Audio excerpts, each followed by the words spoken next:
할렐루야. 오늘도 주님의 은혜가 우리 모두에게 충만하게 역사되어지는 복 있는 시간 되기를 우리 주님 이름으로 축복합니다. 오늘 이 본문의 말씀은 우리 9월 암송 말씀이 담겨져 있는 본문이지요. 잠시 전에도 바로 62편 6절 말씀을 우리가 암송하지 않았습니까? 오직 그만이, 그는 하나님이시죠. 오직 그만이 나의 반석이시고 나의 구원이시고 나의 요새이시다. 그러므로 내가 흔들리지 아니하리로다. 우리가 흔들리지 않는 것은 바로 하나님이 우리의 반석이시고 구원이시고 요새가 되어주시기 때문인 줄로 믿습니다. 이 시편 62편의 그 표제를 보면, 즉 1절을 시작하기 전에 표제가 나와 있죠. 다윗의 시라고 되어 있고, 인도자를 따라서 여두둔의 법칙에 따라 부르는 노래, 이렇게 됐습니다. 이것이 62편의 표제인데, 여기 나오는 여두둔은 다윗 시대에 다윗이 성전에서 찬양으로 봉사하게 한 레위인들을 말합니다. 물론 여두둔이라고 하는 그 이름이 직접 언급되기도 했지요. 역대상 16장 41절과 42절에 보면 여두둔이라고 하는 이름이 직접 언급된 내용이 나오고 있습니다.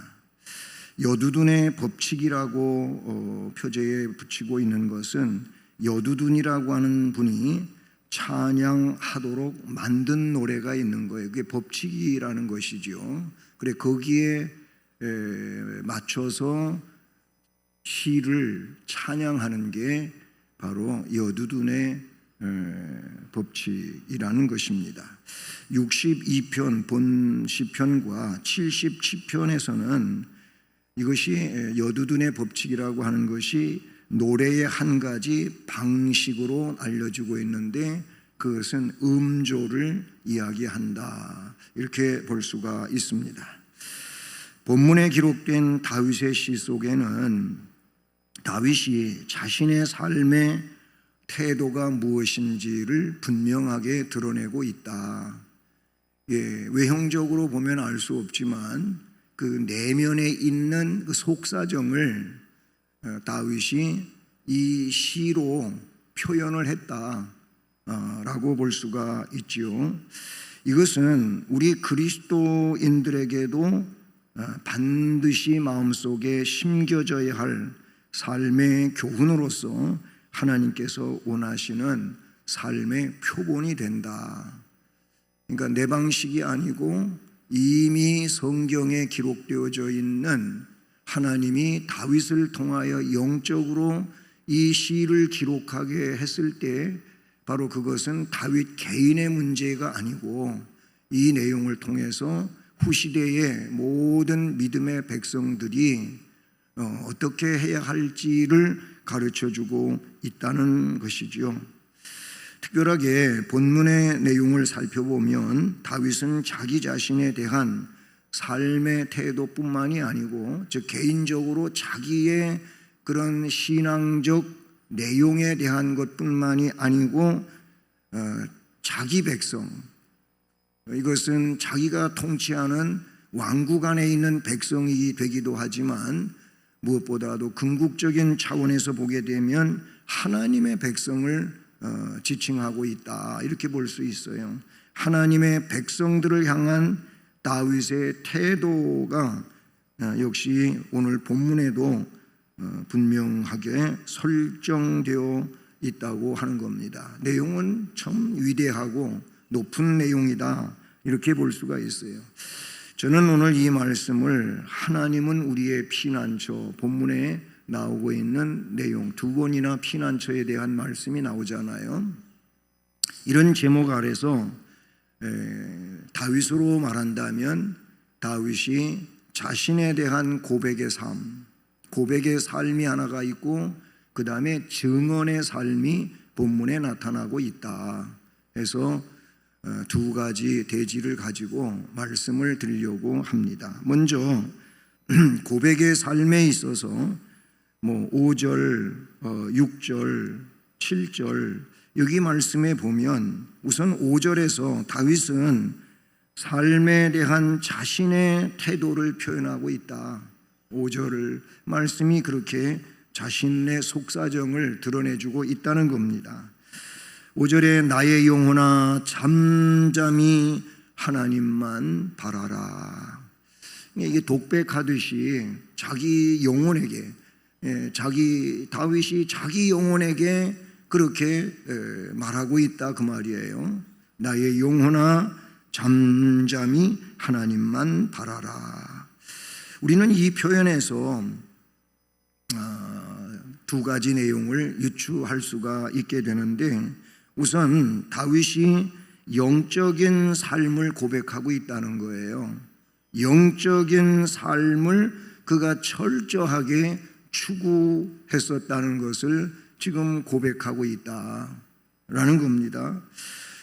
나의 영혼아 잠잠히 하나님만 바라라. 이 말씀에서 그가 뭘 바라보느냐, 어디에 시선을 두고 있느냐를 지금 드러내주고 있다는 것이죠. 많은 사람들은 명예를 아니면 부를 위해서 바라봅니다. 그런 것들을 바라봅니다. 어떻게 보면 명예나 부요함을 위해서 하나님이 필요하기도 하고 아니면 예수님이 필요하기도 하고, 그러니까 결국은 내 명예를 위해서, 내 성적을 위해서, 내 물질을 위해서 하나님이 마치 도와주시는 분처럼 좀만 생각하는 이런 모습이 있어요. 근데 이것은 올바르지 않은 신앙의 상태라고 볼 수가 있겠죠. 다윗은 자신의 명예라든지 부를 위해서 하나님을 바라보라고 하지 않고 내 영혼아 하나님을 바라봐라.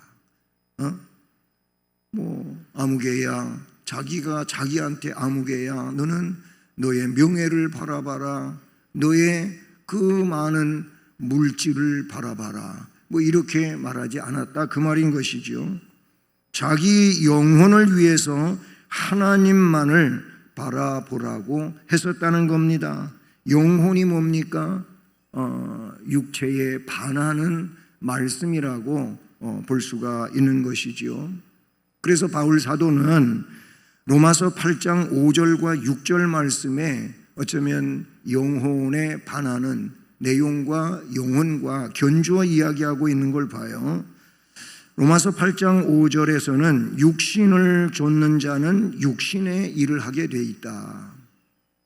반대로 영을 쫓는 자는 영의 일을 생각한다. 이렇게 돼 있어요. 그러니까 그의 목표가 어디 있느냐, 그의 시선이 어디 있느냐, 이런 말은 마찬가지인 거죠. 육신에 그의 목표가 있고 시선이 있다면 그걸 쫓아갈 수밖에 없다는 것이고, 영에 대하여 목표가 있고 시선이 고정되어 있다면 그는 삶을 살아갈 때 그 일을 하게 되어 있다는 것이지요. 그리고 로마서 그 8장 6절에 이어지기를 육신의 생각은 그런데 사망이라고 결론을 짓고 있고 영의 생각은 생명과 평안이니라, 이렇게 결론을 짓고 있음을 보게 됩니다. 생명과 평안을 위하여 지금 내 시선을 고정시킬 것인가, 그거를 목표로 할 것인가, 아니면 사망이라고 하는, 이 멸망이라고 하는 영원 형벌이라고 하는 것에 내 시선을 두고 목표를 둘 것인가. 이것은 자유의지를 하나님으로부터 부여받은 우리들이 그 자유의지를 가지고 선택해야 될 내용이라는 사실을 우리는 잊지 말아야 할 것입니다. 다윗은 무엇보다도 먼저 영적인 삶을 철저하게 추구했다는 것을 그의 고백 속에서 볼 수가 있다는 것이지요. 그 다음에 두 번째로 그의 고백 속에서 하나님 중심적인 삶을 철저히 추구했다는 거예요. 나의 영혼아 잠잠히 하나님만 바라라. 여기 하나님이 나와요. 즉 엘로힘이 나온다 그 말이에요. 여호와 하나님이 언급되어지고 있다는 겁니다. 오직 하나님만 바라보아라 라는 겁니다. 세상에 많은 종교적인 사람들 하나님은 바라보지 않는다 할지라도 나름대로 뭔가 좀 이데아적인 것을 추구해가는 뭔가 그 상 위에 있는 그런 것들을 바라보면서 사는 것이 종교 생활이라고 볼 수가 있지 않겠습니까? 나름대로 그들도 신령한 것을 추구한다고 말할 수 있어요. 하지만 하나님을 통하지 않은 영혼의 만족이라고 하는 것은 그런 우상숭배적 종교 사상 가운데서는 얻어낼 수 있는 것이 아니라는 사실이지요. 영혼은 하나님으로부터 주어진 겁니다. 모든 사람들에게 있는 그 영혼, 영생의 주체, 그 영혼은 하나님으로부터 온 것입니다. 그렇기 때문에 하나님으로부터 온 영혼이 하나님과 연관을 짓지 아니하고는 그 영혼은 만족할 수가 없는 것이지요. 독일 신학자 본 회퍼 목사님이라고 하는 이분은 조금 자유주의에 속하기도 하고 그래서 논문을 쓸 때에도 이분을 많이 언급하기도 합니다. 민중신학의 어쩌면 대가라고도 할 수 있는 분이기도 한데 그분은 이 종교성에 대해서 이렇게 얘기를 했어요. 종교 없는 종족을 찾아봐라. 만약에 종교 없는 종족이 있다면 그들은 사람이 아니고 짐승일 거다. 이런 말을 했어요. 이 말의 의미는 뭡니까? 모든 사람이라면 종교 심리가 다 있다 그 말이에요. 우리가 조직신학을 공부할 때에도 바로 이 종교 심리가 누구에게나 있다 이거예요. 로마서 1장의 말씀에서도 분명히 사람들에게 양심이 주어져 있고 그 양심에 의하여 심판받고 재판받는다고 하는 이 내용이 뭐냐면 종교 심리를 이야기하고 있는 내용이라는 사실이지요. 인간은 동물과 달라요. 영혼이 있기 때문에 종교 행위를 가지게 되어 있다는 겁니다. 이게 종교 심리라는 거예요. 이것은 하나님께서 주신 고유한 것인데 왜 주셨느냐? 인간과 교통하고 교제하기 위해서 우리 인간의 이 육체 속에 저 영혼 속에 깊이 심어준 고귀한 것임을 성경은 우리에게 말씀해 주고 있지요.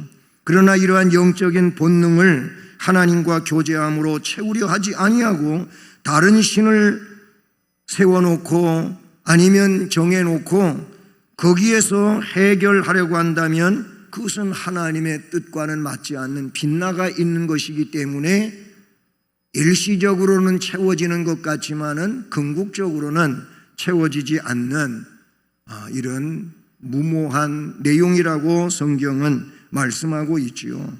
그런 잘못된 종교 심리 내지는 종교관을 가지고 있는 자체가 성경을 근거해 볼 때 그게 죄의 본능이라는 거예요.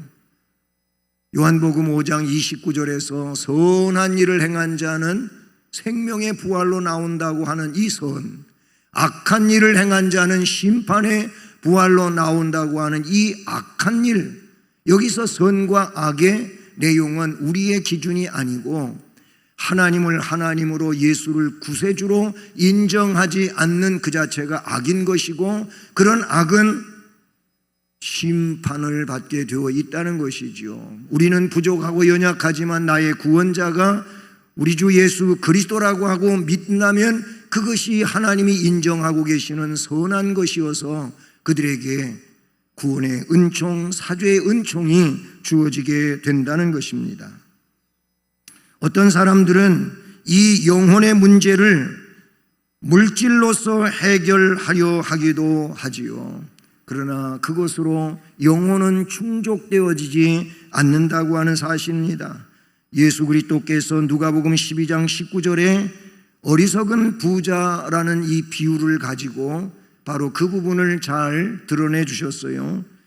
어리석은 부자가 농사를 잘 짓고 풍년을 맞이해서 자기가 가지고 있는 창고가 너무 작고 그 추수한 곡식을 채울 수 없어서 더 큰 창고를 짓고 그가 자기 영혼에게 말합니다. 내가 내 영혼에게 이르되 영혼아 여러 해 쓸건을 많이 쌓아두었으니 평안히 먹고 마시고 즐거워하자. 이런 독백하는 내용이 나와요. 그러나 그 후의 말씀을 보면 생명의 주관자가 되시는 하나님께서 이 어리석은 자야 내 영혼을 오늘 밤에 내가 불러가면 네가 예비한 것이 그 큰 창고에 가득 쌓아두고 그렇게 먹고 마시고 즐거워하자고 하던 그것이 너와 무슨 상관이 있느냐라는 말씀을 해 주시지요.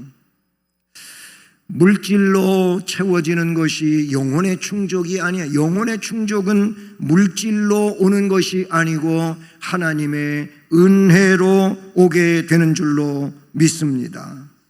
오늘날 과학 문명이 발전하면 발전할수록 사람들은 이러한 영혼의 공허함은 더 커져가고 이 영혼의 공허함을 채우기 위해 쾌락과 방종을 일삼고 있는데 오히려 그것은 영혼의 공허함만 더 커지게 하는 내용이 된다는 사실이죠. 영혼을 충족시켜 줄 수 있는 것은 하나님의 은혜이고 구속의 은혜가 되는 줄로 믿습니다. 다윗이 이처럼 철저하게 하나님 중심적인 삶을 살게 된 이유가 어디에 있습니까? 5절 말미에 보게 되면 무릇 나의 소망이 그로부터 나오는도다. 아멘. 나의 소망은 오로지 그분에게서 온다는 거예요. 진정한 소망, 이게 영생의 소망이고 하늘의 소망이라고 볼 수 있는데 그 소망은 하나님께로부터 오는 것이지 다른 데서 오는 것이 아님을 우리는 꼭 기억해야 될 줄로 믿습니다. 많은 이들이 이 사실을 모른 채 앞에 말씀드린 것처럼 물질의 소망을 두고 명예의 소망을 두고 어떤 권세의 소망을 두고 이 세상의 소망을 두고 사는데 그러나 그런 것들이 한 가지 그 퍼센테이지가 낮아지면 낮아질수록 아니면 그것이 사라지게 될 때 그의 소망은 날아가 버린 겁니다.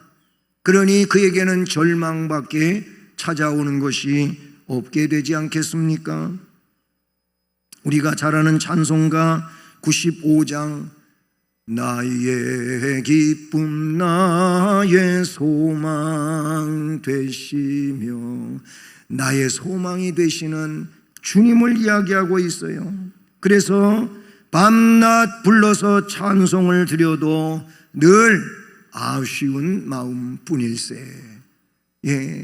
그렇게 찬송하고 또 찬송해도 그 사랑과 은혜가 너무 크고 놀라워서 그 찬송 가지고도 채울 수 없어 아쉽기만 한 이런 내용이라고 고백하고 있는 찬송을 우리가 잘 알고 계시지 않습니까?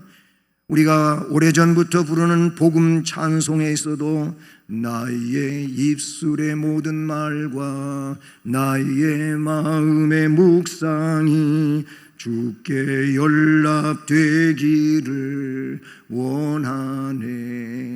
그리고 나서 이제 중요한 1절이 나오고 2절이 나오고 3절이 나오는데 1절은 생명이 되신 주 반석이 되신 주. 그런데 2절 가사의 내용은 뭡니까? 그 가사는 오늘 마찬가지 소망이 되신 주. 아멘. 소망이 되신 주님이셔요. 우리 주님만이 우리의 소망이 되시는 줄로 믿습니다. 오직 그분만이 나의 반석이시고 나의 구원이시고 나의 요새가 되어주신다. 그러니 나는 그 어떤 일 가운데서도 흔들리지 아니하리로다. 그전 개역성경에서는 요동하지 아니하리로다 그렇게 되어 있었어요. 요동, 쉽게 흔들리지 아니하리로다. 아멘. 이게 다윗의 고백의 자신의 고백이었어요. 고백적인 삶이었어요. 영혼을 철저히 위해서 살았어요. 하나님만 목표로 하고 살았습니다. 그리고 나서 오늘 8절에 보면 증언의 삶을 이야기하고 있어요. 자신이 그렇게 고백하고 사는 것에 또 연결되어서 나만이 그렇게 살 일이 아니고 자기가 통치하는 나라의 백성들, 다윗은 왕이 되지 않습니까? 어쨌든 백성들아 시시로 그를 의지하고 이런 말씀이 나옵니다. 전능하신 하나님을 의지하라고 그렇게 말씀하고 있는 것을 볼 수가 있지 않습니까? 백성들아 시시로 그를 의지하라. 시시가 뭡니까? 때때로 아니면 삶의 모든 그 시간들 속에서 이런 의미가 된단 말이죠. 다윗은 자기 백성들에게 하나님을 소개해 드리면서 권면하고 있음을 이 말씀에서 느끼게 됩니다.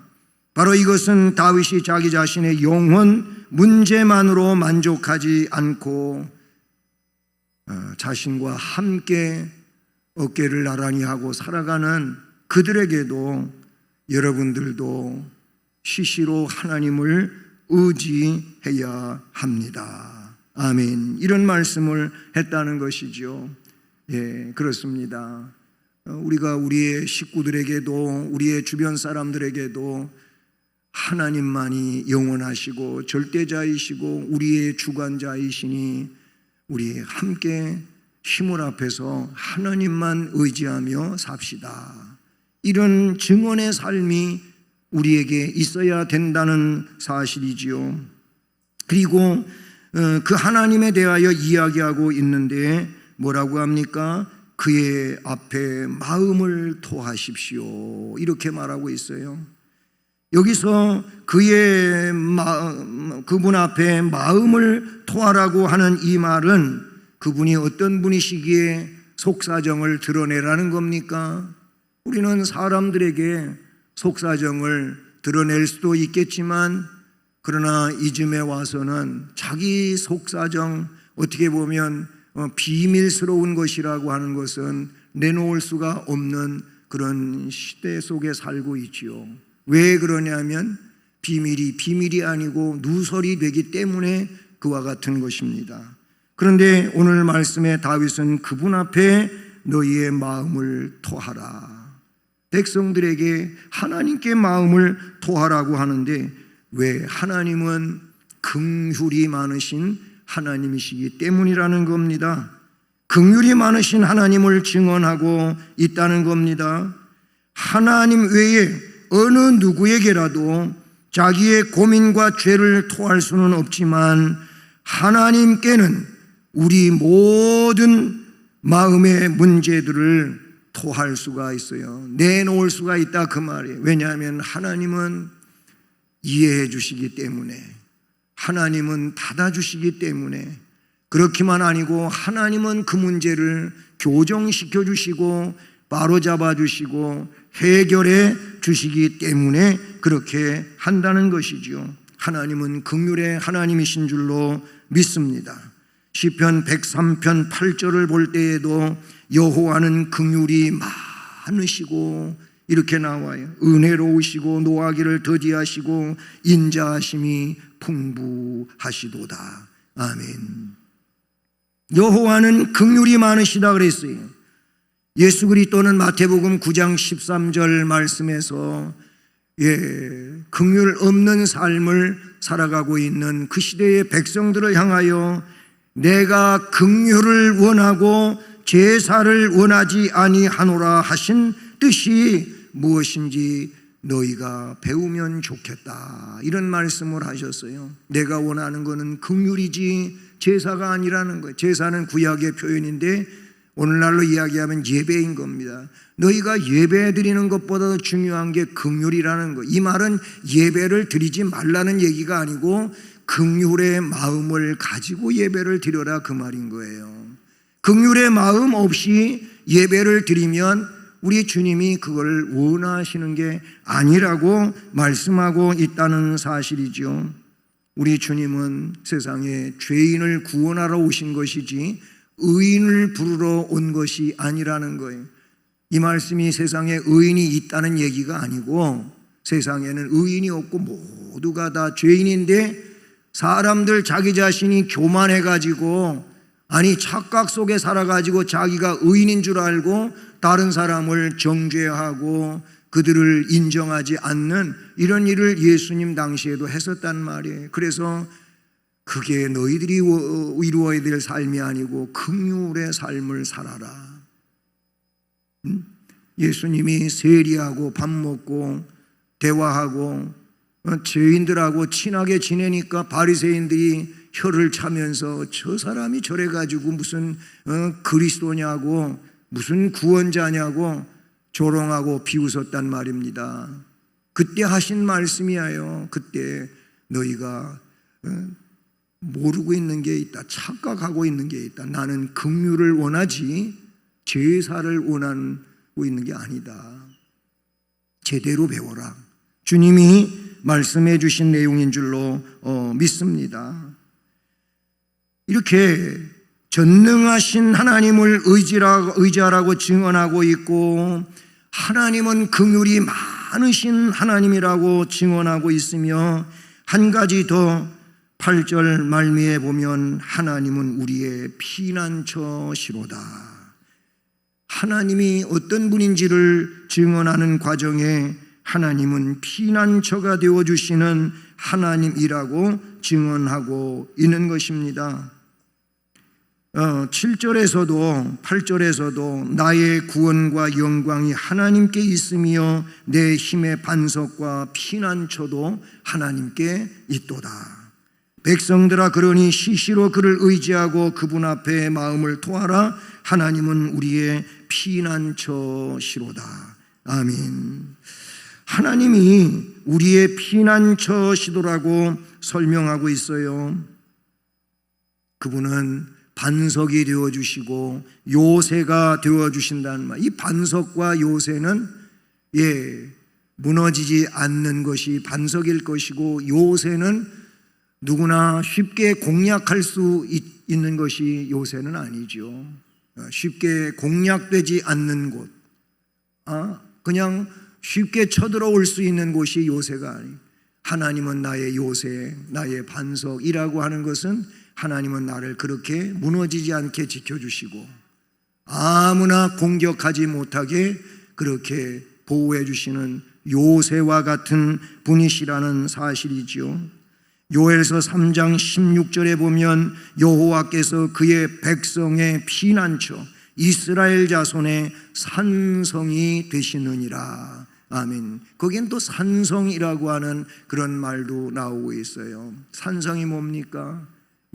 산기슭에 정말 쉽게 외부 세력이 접근하지 못하는 이런 곳에 산성이 있어요. 우리 가까이에도 남한 산성도 그런 곳이라고 볼 수가 있지요. 한양에서 피신해가지고 그 산성에 왕이 숨어서 지내다 이제 모든 것이 잠잠해지면 돌아오는 이런 곳이 산성이에요. 북한 산성, 남한 산성, 이런 곳이 그런 곳이라고 볼 수가 있는 것이죠.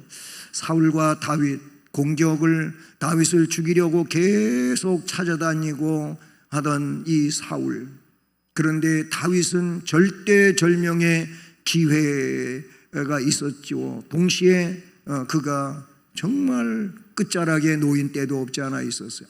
아둘람 동굴 같은 경우를 보게 되면 바로 거기는 보면 사무엘 상 24장의 내용이죠.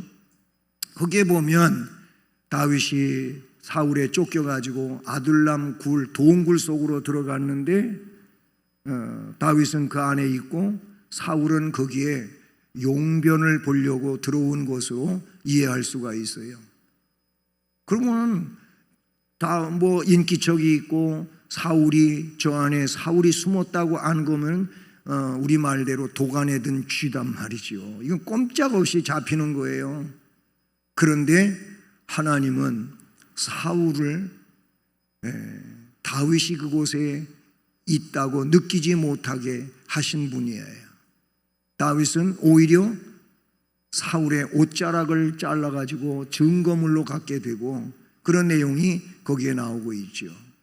하나님은 다윗의 피난처가 되시고 요새가 되어주시고 반석이 되어주신 일이 한두 번이 아니에요. 그러니까 시편 62편 같은 이런 시가 그에게서 자기의 삶의 내용 속에서 저절로 나온 거 아니겠습니까? 그래서 대부분의 유명한 시들은 그의 삶에서 만들어지는 것이라고 그렇게 말하지 않습니까? 그렇습니다. 사랑하는 성도 여러분, 우리 자신에 대하여 영적인 삶과 하나님 중심적인 삶을 다윗처럼 우리가 고백할 수 있기를 바라는 겁니다. 우리도 다윗과 같이 나의 영혼아 잠잠히 하나님만 바라라. 그 하나님만 바라보자는 거예요. 다른 데 시선을 두지 아니하고 하나님께 시선을 두고 그 내용을 목표로 삼고 그렇게 살아가는 자가 되자는 것입니다. 그러면 전능하신 하나님께서 그렇게 잠잠히 하나님만 바라보고 있는 그들을 하나님이 인도해 주시고 역사해 주시지 않겠습니까? 또 그뿐만이 아니고 자기 영혼이 중심이고 하나님이 중심인 것에서 더 나아가서 그런 믿음의 확신을 가지고 증언의 삶을 사는 우리가 되기를 바라는 것입니다. 전능하신 하나님을 의지하자고 또는 긍휼의 하나님을 그렇게 증언할 수 있고 피난처가 되어주시는 하나님을 증언하는 삶으로서 우리가 우리의 삶을 살아감으로 하나님 백성으로서 손색이 없고 하나님께 영광 돌리는 우리 모두가 되기를 주님의 이름으로 축복합니다.